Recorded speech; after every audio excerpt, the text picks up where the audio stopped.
Hello, hello. Happy Monday. Hey.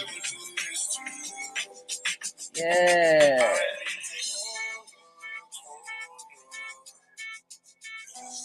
Hello. Happy Monday, everybody. I finally was able to make it on a Monday. Why is it so small? Welcome to Who's Getting Sued This Week. I am your host, Natalie Pierre Lewis. Who put this here? Come on now. Don't do this. Don't do me. Okay, here we go. There we go. Yes, so happy Monday, everybody. Thanks for joining me here. Before we get into our stories, real quick, I just want to do a quick recap of what we talked about last week. Last week, we talked about Mary J. Blige being sued by her ex-best friend, Mia Hilton, for interfering with her client, Vado, and for breach of contract. We also talked about Caitlyn Jenner having her trademark denied for Jenner Skincare because it conflicted with the skincare lines of her ex-wife and her daughters. And we also talked about Disney being sued for essentially ripping off the designs of someone who wanted to work there and, show them a design as a prototype, and they just ripped it off. So those were some of the stories that we covered last week. If you missed any of that, you can go watch the video on YouTube. All right. Now, for those of you coming in, put your name in the comment box so that I can greet you properly.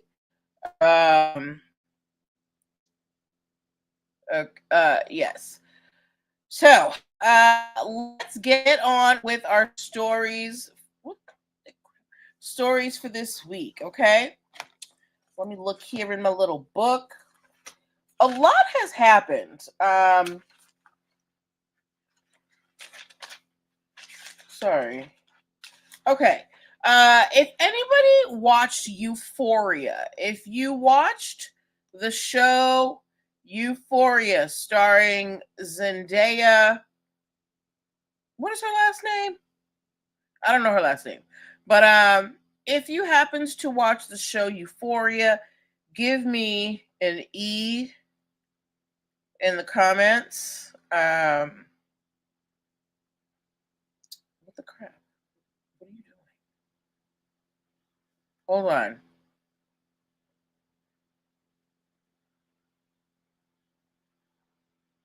What is going on?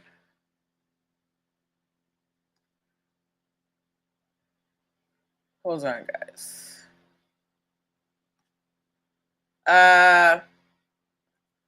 This is not the photo I wanted.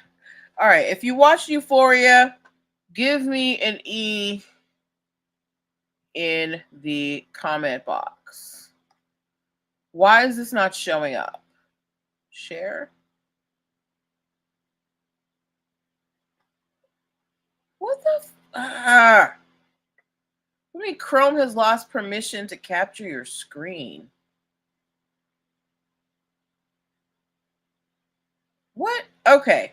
I can't do this, so we're just going to do this without photos, okay? So if you watched the show Euphoria, you know that there was a character on there.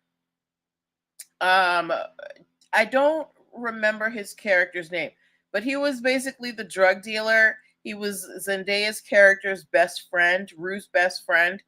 And he unfortunately passed away from an overdose a couple of years ago. His real name is Angus Cloud. He had red hair. I have the picture here. I don't know what my computer is doing. I don't know why it will not allow me to share this photo with you. I'm trying. Present. Come on.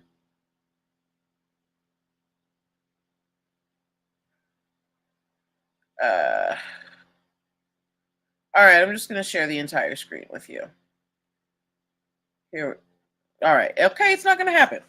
All right, so Angus Cloud. He was the guy with the red hair. He was Rue's best friend. He was like selling drugs, and he had that little brother. He was like 10 years old with tattoos all over his face. If you didn't know, he passed away a couple of years due to an overdose, right? Now, uh, since then, and because he was so young, I'm sure he didn't have his, affairs in order. His mother has been fighting to get his estate settled. Her name is Lisa, and she is also suing someone or fighting a lawsuit from someone named Jonathan Kim. Jonathan Kim claims that he was Angus Cloud's assistant, right? Now, most celebrities, they have assistants, someone who does, the day-to-day stuff that they can't because they're busy with their roles. Jonathan Kim claims that Angus Cloud's estate owes him $310,000. Okay, so apparently he asked Angus's mom in February of 2024, and she was like, "Get out of my face." And then he filed a civil suit. Right now, when you are someone's employee, usually you sign a contract, an employment contract, right? Or there's some type of records saying that you worked for this person. Jonathan Kim, according to Angus Cloud's mom, has shown no evidence that there was an employment contract. Also, there was been false evidence. They haven't shown any concrete evidence aside from what Jonathan claims are verbal agreements that he is owed this certain sum of money. He says that he's owed a total of $310,000.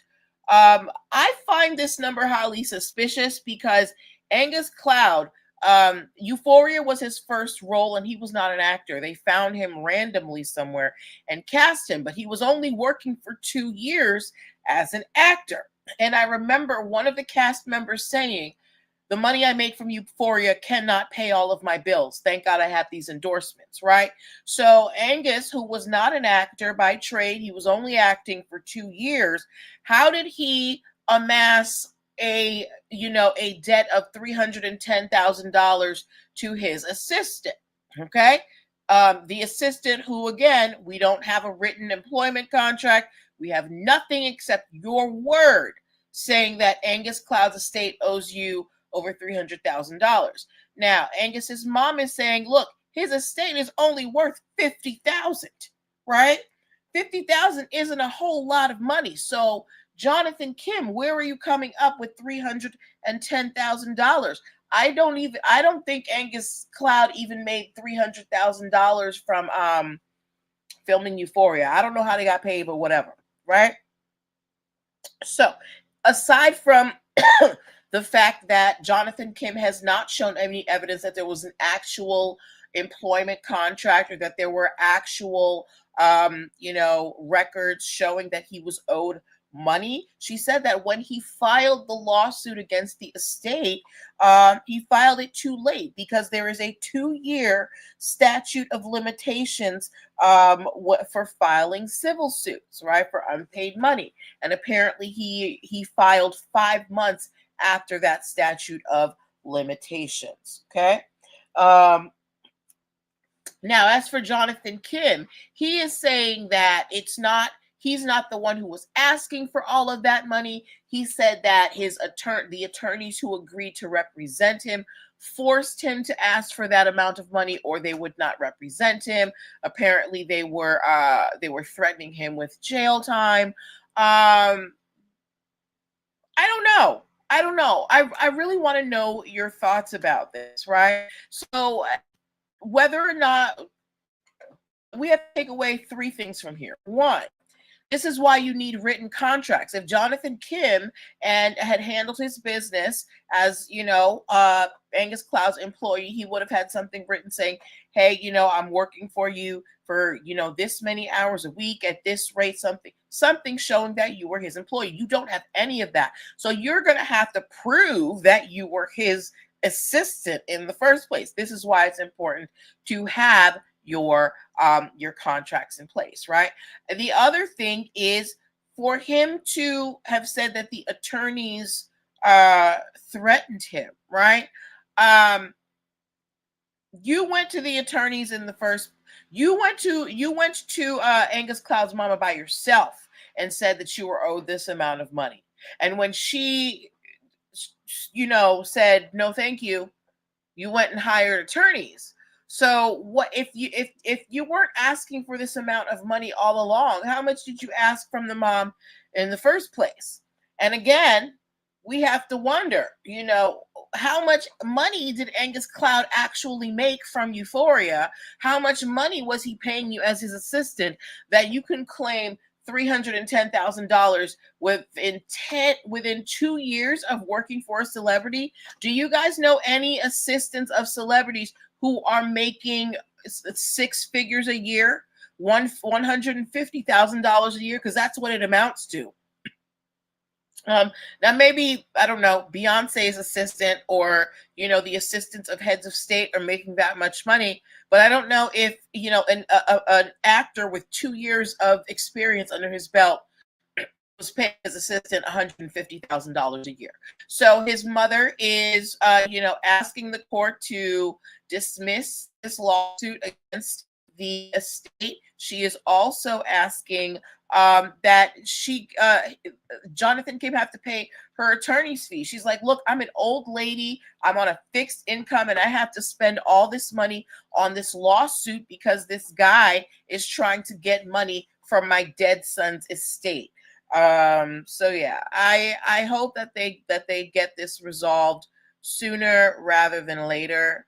And it's a really sad thing. So, but the moral of the story here is that if you're going to go after someone and say they owe you money, it's best to have that written down somewhere, because just having your word these days is not good enough. Okay. All right. Let's go to our next story. Okay. All right. If you shop at Costco,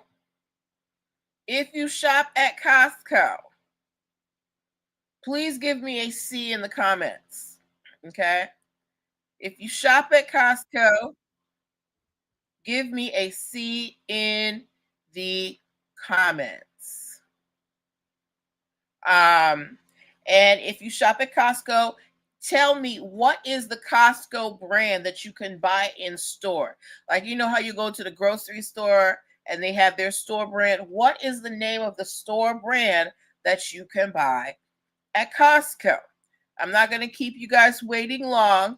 It is Kirkland, okay? We all know about Kirkland, and I love me some Kirkland, okay? The products are good. Which makes the brand very valuable. People like the quality of products they get from the Kirkland brand, which is why a company recently made a move that I think is very smart. All right. So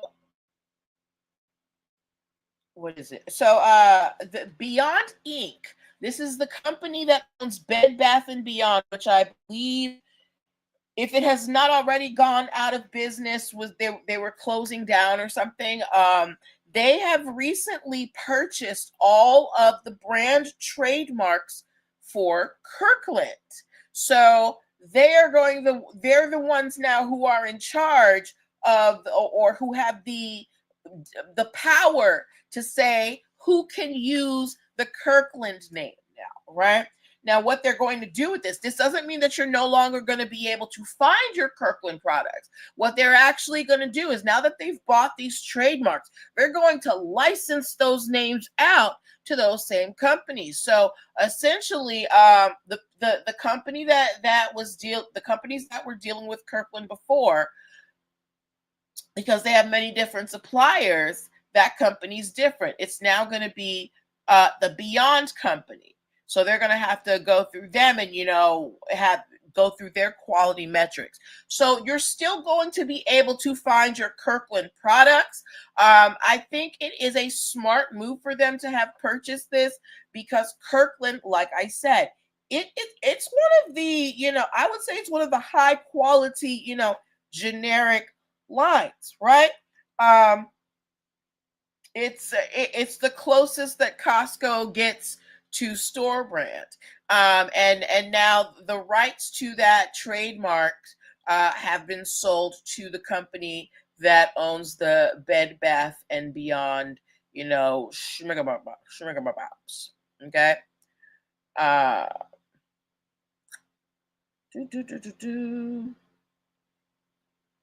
Man, I'm really sad that my pictures aren't working this week. I think it's because I tried to share an internet page earlier. All right. Okay, next one. This one is pretty quick but interesting. The Grand Cheeto 47, he recently fired the top copyright officer and the head of the Library of Congress. Keep in mind, the head of the Library of Congress, they oversee the entire United States Copyright Office, as well as the top officer within that office. Y'all's president fired them. I don't know why. I don't even know if he knows what a copyright is, but I'm sure that the Copyright Office it's in a kerfuffle right now. And we have a lot of turmoil in the copyright world because of the rapid advancement of AI and creators being very scared about, their creativity being stolen. So this doesn't help when you have taken away the heads of the Department of Copyrights. But yeah, I digress on that. Okay. All right. If you are just joining, thank you. You are watching Who's Getting Sued this week. I don't know what's wrong with my pictures. I cannot pull them up this week. Forgive me. But this is where we learn business and legal concepts using pop culture and celebrity news. Okay. The next story that we are talking about, my people who have Disney Plus. If you have Disney Plus, give me a plus in the comment box. If you have Disney Plus, give me a plus in the comment box. Okay. Now, if you do have Disney Plus, you probably saw that recently they came out with a new Pixar movie, a Pixar series called Win or Lose. It's about a baseball team called the Pickles. Super cute, right? Here's the problem. There's already a team called the Pickles. They are the Rose City Baseball. They are run by the Rose City Baseball Company. They are currently suing Disney for trademark infringement. Rose City Baseball, they have had trademarks for the baseball team, the children's baseball team called the Pickles, for over 10 years. And then out popped Disney with your Win or Lose, and your team has the name the Pickles. And we know that Disney loves to make them some merch. So some Pickles merch is coming out. So this company that owns the trademark to the team named the Pickles, they are suing Disney for trademark infringement. This is why it is important to have your intellectual property in order so that you can go up against Goliaths like Disney and have some strong proof behind you, because Goliaths like Disney, they have money to drag things out. But if you have got your intellectual property already there, so remember last week we talked about the girl who designed that Lion King ride. She copyrighted her design, so there's no question as to the fact that she made it, right? Same way with this baseball team called the Pickles. They've been using this name for 10 years. It's a children's team. And then out pops Disney with, their win or lose and the Pickles. So they have taken, they're like, hey, we have a trademark for the Pickles in the baseball realm. Disney, you're getting a little too close. So they're telling Disney, look, we may not have much money, but we've got our trademark and you ain't using it. Okay. So they're going after Disney. Do you think this baseball team is just protecting their rights, or are they doing too much against Disney? Let me know your thoughts in the comments. Okay. Again, my apologies for the lack of pictures. For some reason, I don't know why the pictures are disabled this week.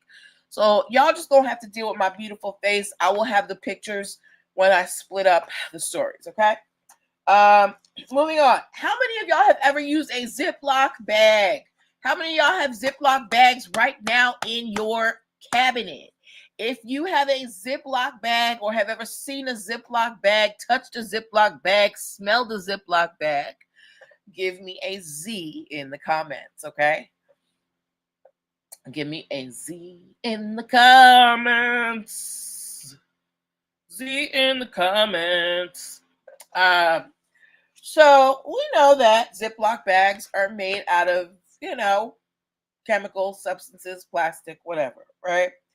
And Ziploc, they market themselves as microwave safe and freezer safe. When you hear the terms microwave safe and freezer safe, what does that mean to you? I would like for you guys, please, I do want to know, because this is going to help me understand more. If Ziploc is saying that their bags, their Ziploc bags, are microwave safe and freezer safe, what does that mean to you when you hear that? Because let me tell you what somebody says it means.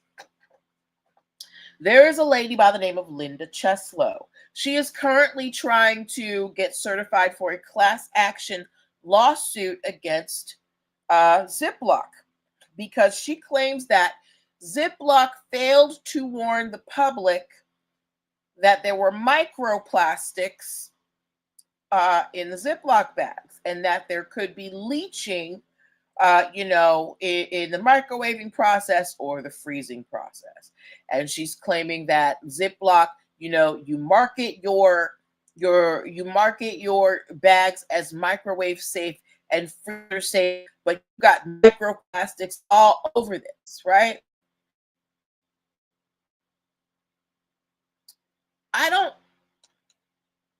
For me, when I have heard that when Ziploc is saying microwave safe, freezer safe, I never understood. I never took it to mean anything about microplastics. I always took it to mean you could microwave it, you could put it in the microwave, and it wouldn't, burn open, or you could put it in the freezer and your stuff wouldn't get freezer burnt. I have never known microwave safe or freezer safe to refer to microplastics. So I want to know from you, the public here, do you think that Linda Cheslow has an argument here? Was by calling their brands microwave and freezer safe, is there an expectation there will be no PAs in the Ziploc bag? I would really like to know your thoughts on that. Now, nothing's been resolved yet, so we're just going to have to wait and see. But I would really like to know your thoughts on what you think, what comes to mind when you hear microwave safe and freezer safe. Okay? Okay. Next story. Meghan Markle cannot catch a break. I don't know what they have against my girl, but people are always trying to come for her, and I don't like it. Okay, so of course, Meghan had her special with with Netflix called With Love, Meghan, whatever. And she was just showing how she's out here living the soft life, doing her thing, whatever. Now, apparently, in this special, Meghan gave a bath salt recipe. The bath salt recipe that she likes. Apparently, a lady who was a fan of the show, she tried the bath salt recipe. And she said that she tried the bath salt recipe and she got catastrophic burns on her feet. And she is threatening to sue Meghan Markle for $10 million for negligence and failure to warn viewers and reckless disregard for public safety. Now, here's the caveat.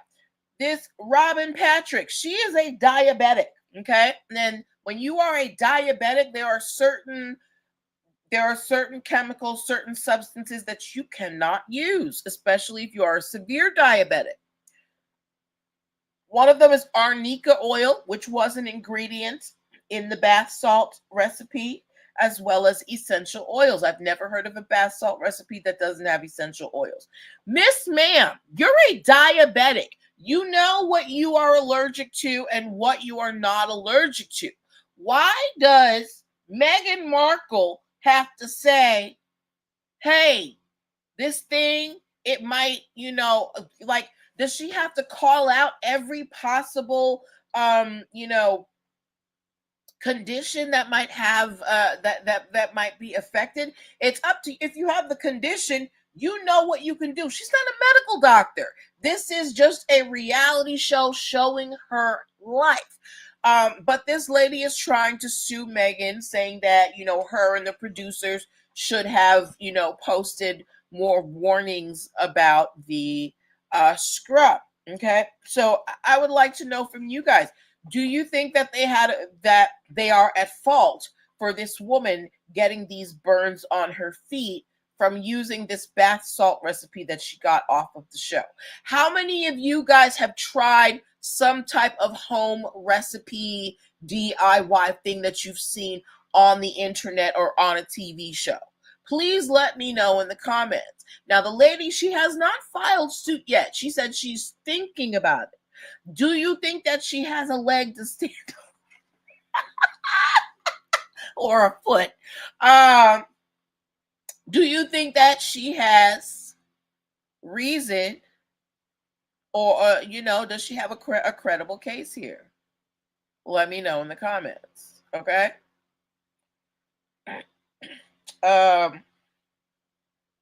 Yes. For those of you who are just coming in, again, this is Who's Getting Sued this week. I am Natalie Pierre-Lewis, your host. So far, we have talked about this evening. We've talked about the young man on Euphoria, Angus Cloud, his estate being sued by his former assistant for $310,000.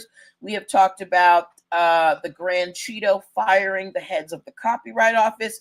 We talked about the company that owns Bed Bath & Beyond. They have purchased the Kirkland trademarks, the Kirkland stuff you buy at Costco. We talked about Disney being sued over the Win or Lose series because there's already a baseball team called the Pickles. And we talked about a lady trying to sue Ziploc because she says that they failed to notify the public that there might be BPAs in their Ziploc bags. And we also talked about a viewer who watched Meghan Markle's special on Netflix and used the bath salt recipe that she put on the show, and is now saying that because I guess they didn't pay attention and didn't realize that they were allergic to the ingredients, they are now threatening to sue Meghan Markle for $10 million because they're saying that she was negligent and failed to warn viewers. So that's where we are so far. We've got a few more stories to talk about. So the next one we are talking about, Elon Musty cannot catch a break, and I'm here for it. Elon Musty's Tesla company has been just taking L after L after L after L. and they've taken another one. So recently, Tesla filed a trademark for the terms, for both of the terms, robotaxi and cybercab. They did this for autonomous driving cars, autonomous rideshare cars, right? And the trademarks were denied. And that just warms my heart. They were denied because the terms were considered generic. How many of you have ever heard the term robotaxi? I feel like I was hearing that back in like the Fifth Element movie days. And how many of you guys have heard the term cybercab? Even if you haven't heard of it, the terms are so generic, you're not really going to be able to tie it to a single company.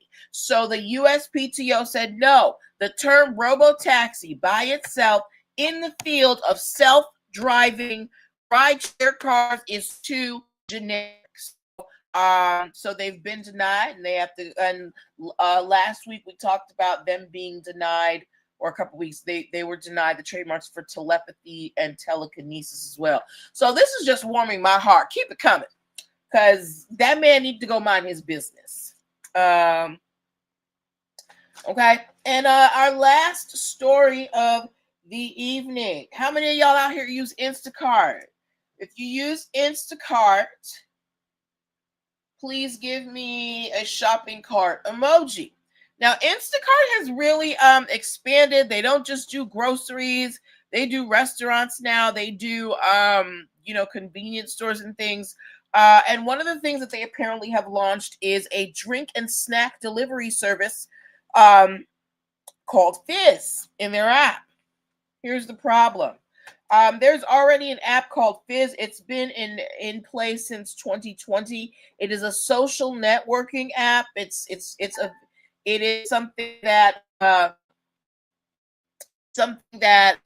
is it's a college app. It's available to about 400 college campuses. They've had a trademark since 2021, and they have a website called fizz.social. The problem is, no, that is the problem. So this social networking app, they've been here since 2020, and all of a sudden Instacart wants to pop up with a snack and delivery app for events called Fizz. So they are so Fizz, the social networking app, suing Instagram, not Instagram, Instacart, and an app called Partyful for trademark infringement, because they're like, we are a social networking app. We connect these universities for events and things like that. So and people know our name. We're at 400 universities around the country. Of course, they're going to see that name and they're going to think it's associated. So they are suing Instacart, and as they should. And again, because they're a smaller company, I'd never heard of them before. This is why it's important to get intellectual property in order, so that people can't just take your name and move you aside because they have more money. They have their trademarks. Now it hasn't been official. They filed the trademark, but the beauty of filing a trademark is it holds your place in line, and you can defend your mark until it is accepted or rejected by the USPTO. Now, while Fizz's trademark is not fully registered yet, it's in the system, so they have standing to go against Instacart and Partyful. Okay, so just again, the power of intellectual property. So if you need help getting your trademarks together, hit your girl up. Okay, so I didn't have my pictures this week, so the show is a little shorter than usual. Thank you to everybody who popped in, everybody who left comments live and post show. If you have any stories that you would like me to cover, please send them to me. Send me the link, whatever. I love it when you guys send me stories because it lets me know what I should be tuned into. Okay.